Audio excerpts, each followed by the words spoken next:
It's the kind of story that sounds too surreal to be true, like a plot twist straight out of a movie. Imagine this. You're a German soldier, captured by American forces after the devastation of World War II. You've spent months, maybe even years, fighting in brutal battles, facing death on a daily basis, and watching as everything you've ever known unravels. Then, one day, as you're walking through the streets of an American town, something strange happens. You see American children, but here's the twist. Instead of throwing stones, cursing you, or treating you like a subhuman enemy, as the propaganda back home told you they would, they're smiling. They're offering you candy, waving at you, and asking you to play with them. You don't understand it. How could they? After all, you've been raised to believe that these same people would treat you like vermin. This moment, simple as it sounds, has the power to shake your entire worldview. This is exactly what many Axis prisoners of war experienced after they were captured and brought to the United States at the end of World War II. For these soldiers, who had been taught to hate the Allies, particularly the Americans, the reality of their captivity in America was nothing short of shocking. The brutality of war had stripped them of their humanity, but it was the unexpected kindness of the American public, especially children, that restored it, at least in part. For the first time, many of these soldiers were forced to reckon with the gap between the enemy they'd imagined and the one they were now facing. They'd been taught to fear these people, to see them as a threat to their very existence. But on the streets of small-town America, they saw something else entirely.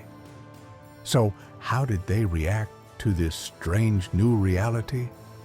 Was it something they could ever fully understand? Stay with me as we unravel this incredible story. When the Axis soldiers were first shipped off to the United States, they were filled with dread. They had heard rumors of how harshly they'd be treated, stories of the Americans' vengeance, their supposed hatred for the Nazi regime. This wasn't just a war between armies. It was a battle between ideologies, one that painted the enemy as pure evil. So when these soldiers, who had been raised on this propaganda, saw the streets of America for the first time, they expected to see hostility.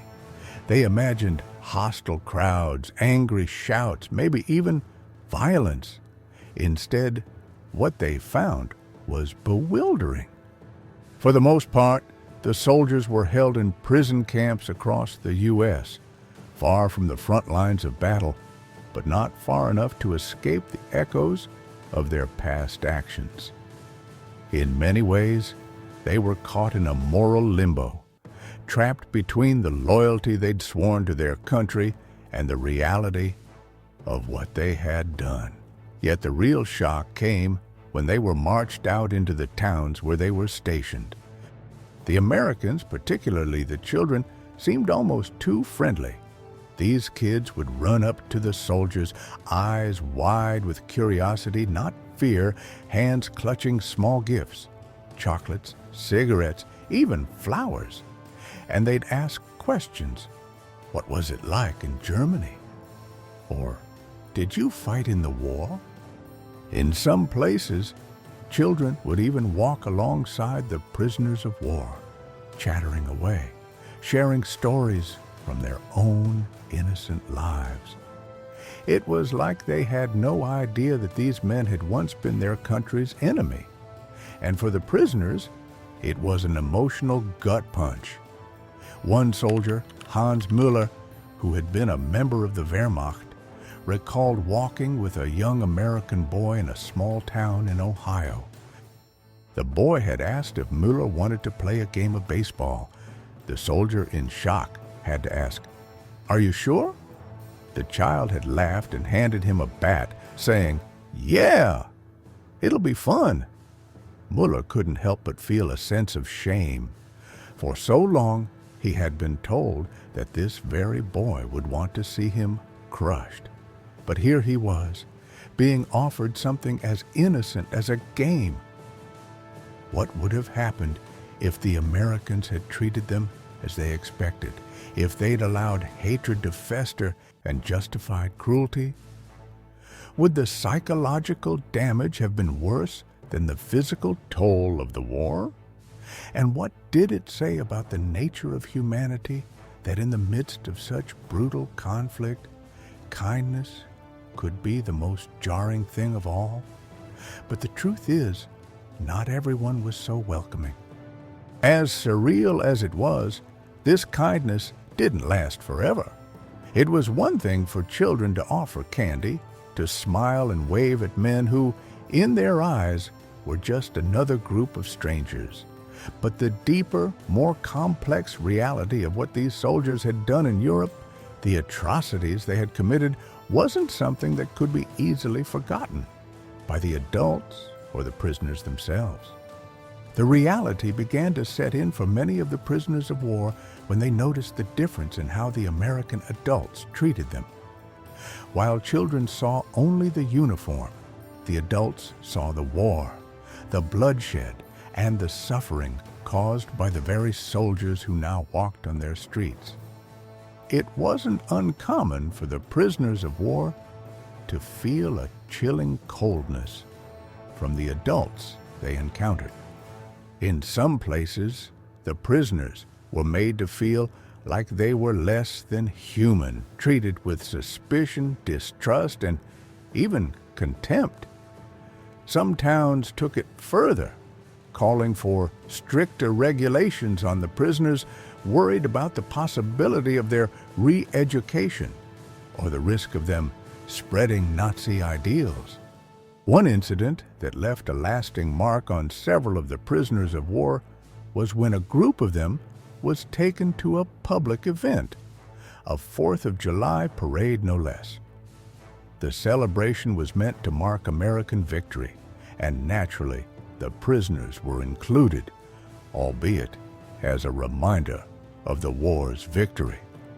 But as the procession went on, a group of local men began shouting at them, calling them murderers and rapists. The soldiers stood there in silence, heads down, feeling the full weight of the hatred they had once imagined was all around them. The very same Americans who had been kind were now revealing the raw scars left by the war. The divide between the enemy and the victor wasn't as clear-cut as they had once thought. The irony, though, was that these moments of hatred didn't feel quite as final. Even in the face of these angry crowds, many of the prisoners of war, still processing the kindness from children, began to understand that they had been living a lie for years. War had been sold to them as a mission of honor and purity, a cause worth sacrificing for.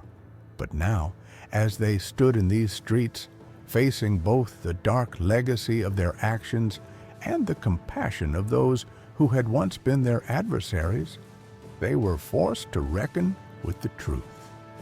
Could they be redeemed? Was there even a chance to make peace with their past? And what about the children who had shown them kindness? Did they still see them as human, or had they already begun to understand the gravity of the war? The twist came when the soldiers began to ask themselves, what would I have done if the roles had been reversed? Would they have been able to show the same compassion toward an enemy, or were they too just as capable of turning cold as history had taught them to be?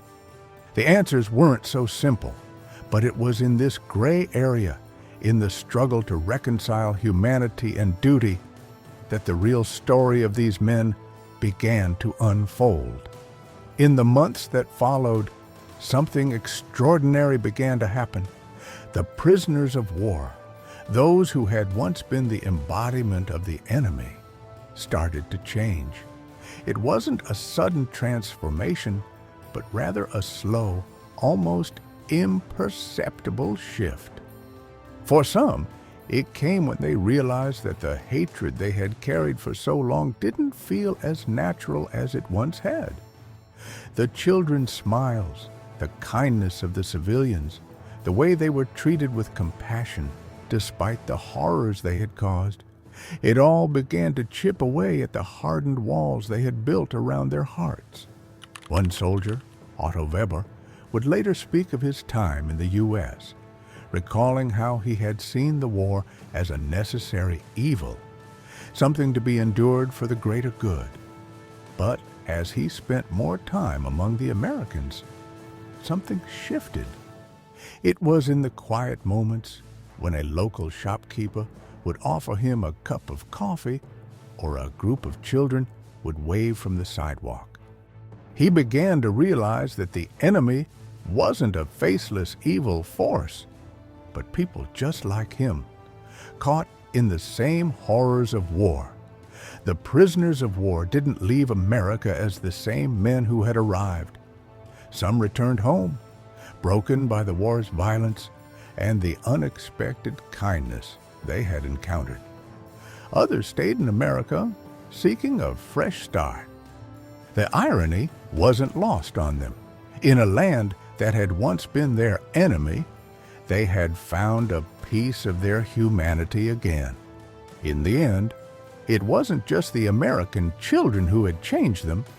It was the realization that in the most unlikely of places, in the hearts of those they had once feared, they found redemption, even in the smallest, most unexpected gestures. So, what does this story teach us? Maybe it's that the true test of humanity doesn't lie in the battlefield, but in how we treat each other when the war is over.